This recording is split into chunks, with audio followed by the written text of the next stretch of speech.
Bienvenue du coup pour ce webinaire autour qui est vraiment aujourd'hui orienté consultant et accompagnateur des entreprises pour leur transition écologique.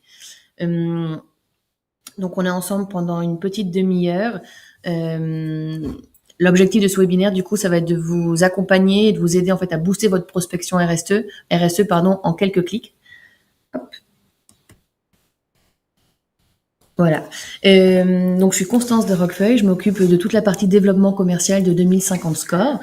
Et donc, moi, je suis Tanguy Duménil, cofondateur de 2050 Score, et j'ai en charge de l'aspect métier et accompagnement des clients. On a créé 2050 Score avec une conviction qui est que pour réussir la transition écologique, il va falloir savoir accompagner les entreprises dans le changement. Et cette conduite du changement des entreprises vers la transition écologique, aujourd'hui, elle n'est pas outillée. On manque de data, et notamment si on n'est pas une grande entreprise qui a une contrainte avec la CSRD et qui a les moyens de le faire, quand on est une TPE-PME ou une ETI, on est souvent un peu à l'aveugle et c'est très difficile de se mettre en mouvement quand on ne sait pas où on en est et où on va. Et c'est pour ça que nous, on a développé 2050 Score, qui est un agrégateur en fait d'initiatives RSE à 360 degrés. Quand on dit 360 degrés, du coup, on va l'analyser tous les piliers de la RSE, que ce soit la neutralité carbone, le social, la gouvernance, l'économie circulaire, la biodiversité, le social, je crois que j'ai déjà dit. Et en fait, pour ça, on va aller analyser les sites web des entreprises, documents PDF compris. On va aller les catégoriser en fait dans ces 6 axes en tout qui comportent 35 domaines d'action RSE et on va avoir un score que vous voyez apparaître, là c'est le 48 dans le petit macaron qui est sur 100. Alors nous, c'est plus un score de progrès que de durabilité. L'objectif, c'est d'aller inspirer les entreprises. Et puis là, en un coup d'œil avec le macaron, vous allez pouvoir voir en fait le niveau de maturité de la communication RSE de l'entreprise. Par exemple, là, au niveau social, on voit que c'est rouge, ça veut dire qu'elle communique pas du tout sur la thématique, sur aucune des thématiques RSE, et vert, c'est plutôt l'inverse. Notre objectif, du coup, avec 2050 Score, ça va être vraiment de simplifier la transition écologique en comparant les entreprises en elles pour justement qu'elles s'en inspirent. Aujourd'hui, à date, on a analysé 150 000 structures. En France, ça représente à peu près, même plus, d'une PME de plus de 10 salariés sur 2, ce qui est assez énorme. Ça représente au total plus d'1 million d'initiatives RSE qu'on a collectées. On a pour ambition d'aller référencer plus d'1 million de structures à l'échelle européenne d'ici à 2026. Et notre gros avantage, notre gros point fort, si vous voulez, contrairement à beaucoup d'autres outils, c'est qu'aujourd'hui, on utilise aucun questionnaire. Alors, notre ambition, c'est surtout d'outiller ceux qui mettent en mouvement les entreprises. Nous, on génère de la data, on la structure, on apporte une data qui est nouvelle et qui est très intéressante pour se mettre en mouvement. Mais on sait que sur le terrain, ceux qui accompagnent les entreprises, c'est les consultants. Et les consultants, aujourd'hui, vous en faites partie. Vous êtes formés, vous savez comment accompagner le changement, vous avez de l'expérience et d'expertise. Et souvent, la difficulté, c'est comment trouver des clients, parce que beaucoup d'entreprises peuvent être clients potentiels, mais qui cibler, qui peut être intéressé, quels arguments avoir pour convaincre, il y a un vrai sujet business. On a un deuxième type d'accompagnateurs de la transition qui vont être des fédérations professionnelles, des collectivités territoriales, des associations professionnelles. Elles ont un sujet qui est un petit peu différent, qui est que elles connaissent mal leur propre écosystème, les entreprises qu'elles sont chargées d'accompagner, et du coup, elles ont un problème d'efficacité dans l'animation de la transition des TPE-PME. Et voilà, c'est un sujet qu'on va adresser aussi plus sur une question d'accompagner leur productivité, leur efficacité sur l'animation de la transition. Et puis, il y a un troisième acteur, évidemment, majeur, c'est les entreprises elles-mêmes. Les dirigeants d'entreprises, ils ont conscience qu'il y a un sujet de positionnement RSE externe business. C'est pas le premier. On sait bien que la situation est difficile aujourd'hui pour les entreprises et que du coup, des enjeux business, il y en a beaucoup et qui sont complexes. Mais ils savent que malgré tout, il faut avancer. Il y a des questions de marque employeur. Comment est-ce qu'aujourd'hui, j'arrive à recruter et être attractif si je raconte rien sur la RSE. Il y a des questions de réponse à des appels d'offres et à des marchés publics. Il y a des questions d'accès au financement. Quand je vais voir ma banque ou un financier, je dois avoir un positionnement RSE affirmé. Et puis, il y a des attentes clients. Il y a des secteurs qui sont directement concernées parce que les clients sont très demandeurs de sujets RSE. Et puis enfin, il y a des entreprises qui ont des sujets d'adaptation au dérèglement climatique lui-même, trouver de nouveaux fournisseurs parce qu'elles sont déjà dans le dur et qu'il faut déjà bouger.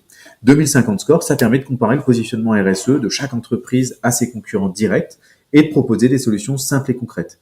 Donc ça va permettre de dire à une entreprise, écoute, tu es en décrochage aujourd'hui sur ton positionnement RSE, voilà comment tu peux rattraper le retard. Ou au contraire, écoute, pour l'instant, jusqu'à présent, tu n'étais pas mauvais, comment est-ce que tu peux maintenir ta position? Et puis le dernier, alors là, on ne le voit pas parce qu'il y a la petite vidéo devant, mais le dernier sujet, c'est les entreprises qui ont envie de prendre un leadership sur cette question du RSE sur leur marché. Et bien toutes celles-là, on va avoir des choses à leur proposer. Alors évidemment, avant de proposer des choses et avant que vous puissiez les accompagner là-dedans, il faut les convaincre. Il faut les convaincre d'être accompagnés. Et pour ça, il faut avoir une approche consultative de vente et de prospection consultative. Vous faites du conseil, vous avez des sujets comme la RSE, on est sur de la complexité et il y a besoin du coup de s'inspirer de méthodologies efficaces pour pouvoir prospecter sur le sujet. Et la fameuse justement vente consultative, elle s'appuie sur les 5 piliers qui ont été mis en place, Machannan dans les années 70. Qui sont, dans un premier temps, comprendre le besoin de votre prospect avant de vendre. Ça, c'est la première étape. Ensuite, du coup, ça va vous permettre de créer une vraie relation de confiance avec votre prospect qui deviendra un client. Vous allez ensemble construire une solution pour revenir au premier point qui est de répondre à son vrai besoin. Le quatrième pilier, ça va être de proposer de la valeur et pas uniquement des fonctionnalités. Et enfin, le dernier pilier, ça va être d'engager et d'accompagner dans le temps. Et c'est pour ça qu'avec 2050 Score, on va vous permettre en fait de mettre en place cette approche consultative. Et on va vous montrer ça tout de suite avec Tanguy grâce à une démo. Donc oui, l'objectif, ça va être de vous permettre d'avoir des éléments pour convaincre, des éléments nouveaux, de la data que les entreprises ne connaissent pas elles-mêmes et d'objectiver au fond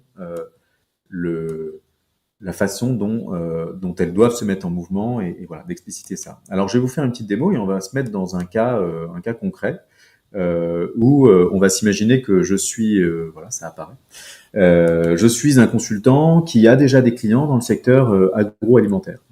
Donc j'ai créé là une liste de prospection. Donc des listes, vous pouvez en créer autant que vous voulez, évidemment. Et donc je vais commencer à mettre des entreprises dans ma liste. Ma question c'est, voilà, j'ai aujourd'hui 4 clients et je voudrais pouvoir prospecter d'autres clients du même type. Donc je vais commencer par ajouter mes clients. Alors là, je vais en ajouter qui sont déjà analysés.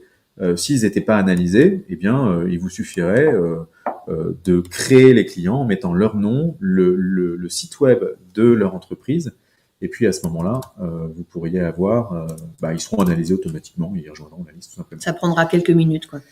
Donc j'ai comme client Sopiquet, on va dire, la Belle Illoise, j'ai Enaf. Alors Enaf, ce qui est intéressant, c'est que ils ont plusieurs sites web.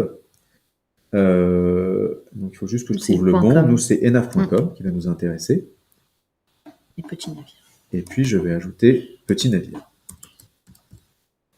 Comme ça, on reste dans la conserve.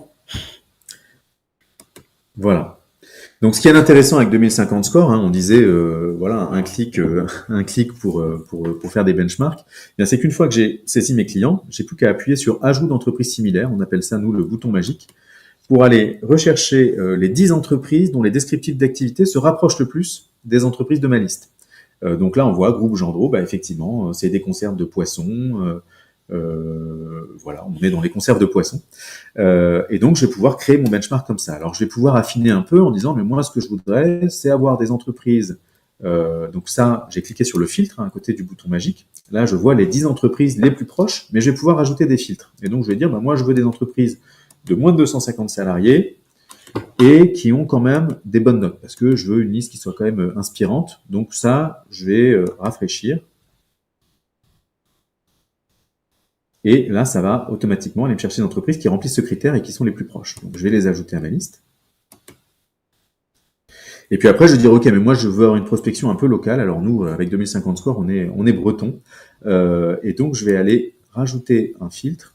Alors, je vais enlever ce filtre-là qui ne m'intéresse pas. Voilà. Et je vais rajouter un filtre sur les départements bretons. Donc, Ille-et-Vilaine, Côte d'Armor Finistère. Il est venu du tard ajouté. Morbihan. Et évidemment, je ne rajoute pas la Loire-Atlantique pour emmerder personne.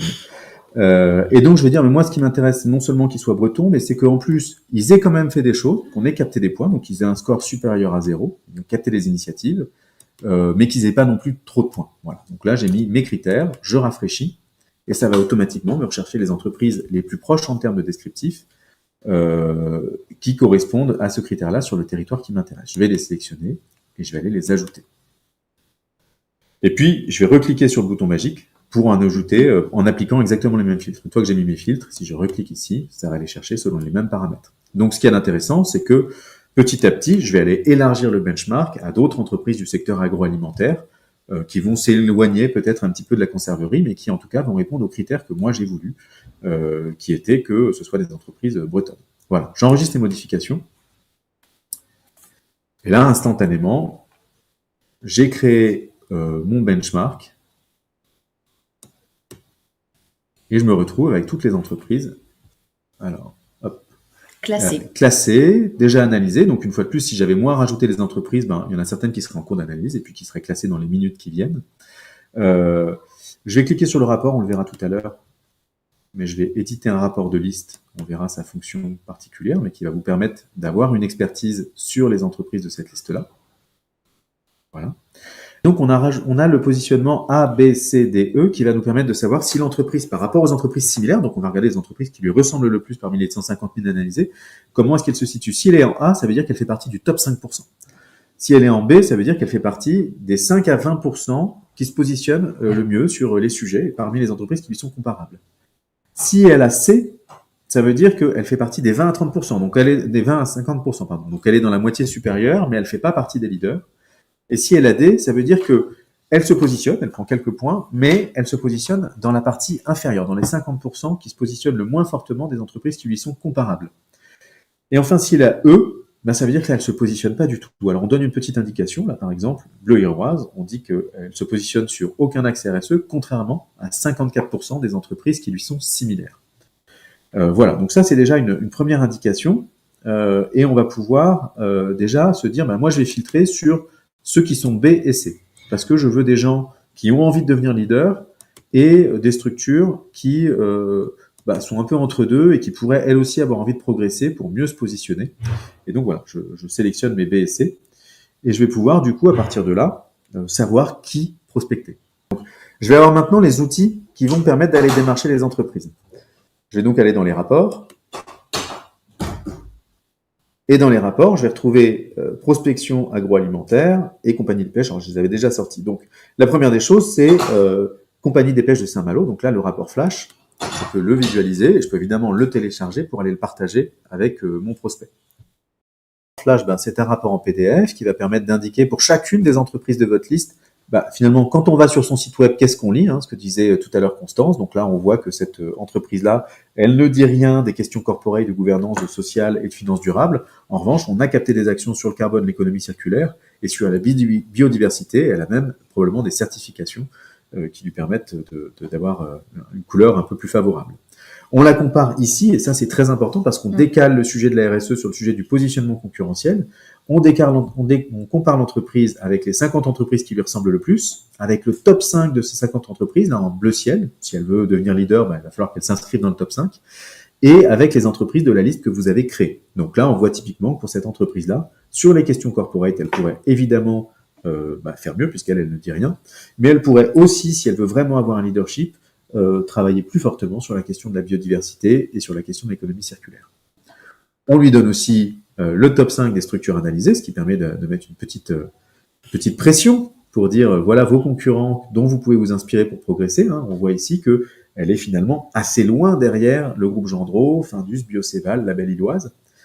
Et puis on donne ici un petit descriptif de qui on est. Et ça, c'est quelque chose que vous pourrez personnaliser vous-même pour pouvoir éditer des flash reports qui vous ressemblent. La personnalisation, elle va se faire dans la configuration. Vous voyez ici, je vais pouvoir changer le logo, le nom, le petit texte de descriptif, et puis mes informations de contact. Et si je change ici, automatiquement, tous mes flash reports seront personnalisés.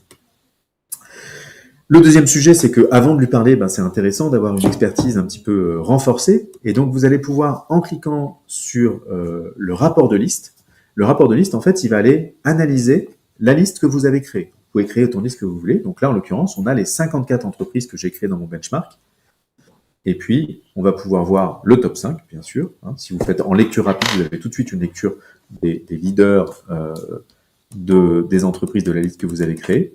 Vous allez pouvoir voir les sujets, qui sont les sujets, les axes de prédilection des entreprises de la liste. Donc là, on voit que 91% des entreprises de la liste partagent des initiatives RSE, ce qui est quand même très important. Il y en a quand même 9 sur 10 parmi cette liste qui partagent des initiatives. On a capté 626 initiatives. Et le sujet principal, c'est la biodiversité et l'eau. On a vu qu'on était beaucoup sur des sujets d'agroalimentaire, donc c'est assez logique. Et puis, on a ensuite le top 10 des domaines d'action. Ce top 10 domaines d'action, en fait, nous, on a 35 domaines d'action. Par exemple, dans le carbone, on a le domaine d'action efficacité énergétique, on a le domaine d'action mobilité et infrastructure durable. Voilà, on a des sujets comme ça. Et là, dans la liste qu'on a prise, sans surprise, c'est l'agriculture ou l'alimentation responsable qui arrive en tête, suivi de la gestion durable des ressources naturelles. Et puis ensuite, on a les droits humains, et puis derrière, le réemploi. Et on voit qu'il y a, typiquement sur l'agriculture, 60% des entreprises de la liste qui ont des initiatives. Donc ça veut dire que si vous faites partie des 33%, vous avez un problème de positionnement concurrentiel. On a ensuite les partenaires qui sont cités par les solutions de la liste. Donc là, on va avoir par exemple MSC, qui est un label qui est cité. On a la région Bretagne, qui est citée comme pouvant aider sur la question de la biodiversité et de l'économie circulaire. On a évidemment beaucoup les locaux, les producteurs locaux, les pêcheurs locaux, etc. Et ça permet de se dire finalement avec qui ont travaillé les entreprises de cette liste. Et le dernier sujet, c'est que pour chacun des axes, neutralité carbone, biodiversité et eau, etc., je vais avoir quelques idées pour s'inspirer. Donc, si vous lisez les idées sur chacun des axes, vous allez savoir un peu quels sont les types de sujets qui sont faits par les entreprises de la liste. Vous avez à chaque fois des exemples et des noms d'entreprises qui ont fait des actions en particulier, ce qui va vous permettre, quand vous allez discuter avec votre prospect, de lui montrer que vous avez une lecture fine de son marché et de son secteur et de pouvoir lui apporter de la valeur. Voilà pour cette partie démo. Et du coup, pour aller plus loin, évidemment, on va vous permettre de vendre des solutions. Typiquement, là, ce que vous a présenté Tanguy, c'est juste avant, c'était un focus entreprise. Non, pardon, c'était un rapport de liste, donc c'était au niveau des observatoires. Donc, vous allez pouvoir, accompagner les entreprises en leur permettant d'avoir un benchmark RSE via le focus entreprise, mais pas que. On a aussi on va mettre en place d'ailleurs une feuille de route RSE. Ouais, la fonctionnalité, ce sera de pouvoir directement à partir d'un catalogue des solutions. Par exemple, je suis une entreprise, je communique mal, mais je fais des choses. Je vais prendre le catalogue des solutions de tous mes concurrents et je vais pouvoir aller sélectionner ce que mes concurrents disent qu'en fait je fais. Je vais pouvoir mettre tout ça dans un panier, cliquer sur un bouton et ça va m'éditer un template de feuille de route automatique que je pourrais ensuite personnaliser avec mon client pour lui permettre de gagner du temps et de plus facilement améliorer son narratif transition. On va aussi vous permettre de mettre à disposition et de vendre des observatoires. C'est ce que vous a présenté juste avant Tanguy. Donc ça, c'est peut-être plus pour des clients un petit peu plus importants, pour leur permettre d'avoir une vision plus fine d'un panel beaucoup plus large, par exemple, de tout un domaine. Là, on a vu tout à l'heure l'agroalimentaire. Voilà, ils peuvent comme ça analyser leurs fournisseurs, leurs parties prenantes, leurs clients. Et puis, on va développer aussi une fonctionnalité qui pourra peut-être vous intéresser. On sera intéressé par vos retours pour pouvoir avoir des templates d'animation d'ateliers RSE. Donc, là, l'idée est très simple. Je mets les participants, qui peuvent être plusieurs entreprises ou qui peuvent être plusieurs entités au sein d'une entreprise. Je dis le thème que je veux aborder. Donc ça peut être des domaines d'action. Je veux aborder les circuits courts et l'efficacité énergétique, par exemple. Je dis ce que je veux faire. Je veux faire ou bien un atelier de 2 heures de sensibilisation, ou bien un atelier de 3 heures d'identification de bonnes pratiques et de mise en mouvement. Voilà, donc quelques thèmes comme ça, je clique sur le bouton et j'aurai automatiquement le template qui va pouvoir être partagé pour l'animation avec les participants et puis un guide animateur qui va me permettre de mener l'entretien. Voilà, l'idée c'est de pouvoir gagner du temps et de pouvoir faire de façon très réplicable et vraiment sur mesure en fonction des participants, de leur entreprise, du marché des entreprises et des thématiques que j'ai choisies, une proposition de valeur très intéressante. Voilà. Et puis, si vous voulez en savoir plus et surtout, on peut vous mettre à disposition, vous créer une instance de démo. N'hésitez pas à envoyer un mail à mon adresse là qui s'affiche à l'écran.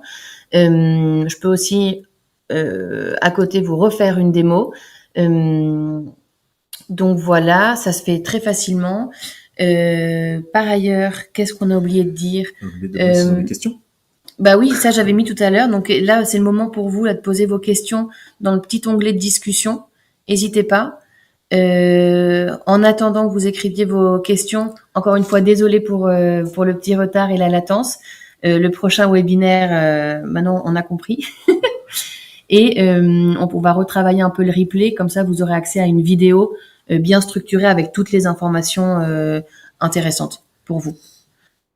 Alors, on a une question. Est-ce que toutes les régions de France sont développées de la même façon? Je suis dans le 31 et le 32. Oui, absolument. On a analysé aujourd'hui proactivement 150 000 entreprises sur toute la France, sur tous les secteurs, principalement des entreprises de plus de 10 salariés dans un premier temps. On a aussi des bases de données qu'on va pouvoir analyser plus tard avec des entreprises plus petites. Mais en tout cas, oui, il y a déjà une première base de données. Et puis surtout, si vous avez déjà des prospects et si vous avez vous-même des entreprises que vous avez déjà identifiées, ben en fait, on va les analyser à la demande. Vous allez nous dire, ben voilà, moi je veux telle et telle entreprise, on va pouvoir les analyser à la demande automatiquement à partir du moment où ils ont un site web. Voilà, je ne sais pas si ça répond à votre question. Est-ce qu'il y a d'autres questions? Quel est le tarif pour utiliser 2050 Score? Je trouvais ça bizarre aussi que cette question-là n'arrive pas avant. En fait, le tarif, il dépend des effectifs. Donc, si vous êtes une consultante, un consultant indépendant, ça va être 900 € l'abonnement annuel avec un focus entreprise, donc le fameux benchmark RSE offert. Vous pouvez aussi également acheter les focus entreprise à l'unité avec le tarif préférentiel de partenaire. Donc, ce sera 50% du prix public. Donc, ça va commencer à 274 € par exemple pour une entreprise de moins de 9 salariés. Et ensuite, là, je vous invite plutôt à me contacter pour avoir les autres tarifs, parce que là, j'ai donné juste les plus petits tarifs, mais ça va dépendre du coup, encore une fois, des effectifs. Donc, n'hésitez pas à m'appeler ou à m'envoyer un mail pour que je puisse vous créer une instance de démo. Vous allez pouvoir un peu jouer avec comme ça. Et puis, si vous voulez parler, aller un peu plus en profondeur dans les discussions de tarifs aussi. Voilà, et le point, c'est qu'à partir du moment où vous prenez un abonnement, on vous offre aussi un premier focus, et ça, c'est vraiment important pour pouvoir tester l'intégralité du dispositif. Ou si vous avez besoin, vous pouvez prendre juste les focus à l'unité. En tout cas, merci à tous. On vous invite du coup à nous suivre sur LinkedIn pour continuer à avoir nos futurs webinaires et nos publications. On publiera probablement le webinaire, le replay dessus. Et puis on vous dit à très vite et puis passez un bel été. Et n'hésitez pas, encore une fois, vous avez mon adresse mail à me contacter si vous avez une petite question, même une grande question. Très bonne journée à tous. Merci beaucoup, bonne journée. Au revoir.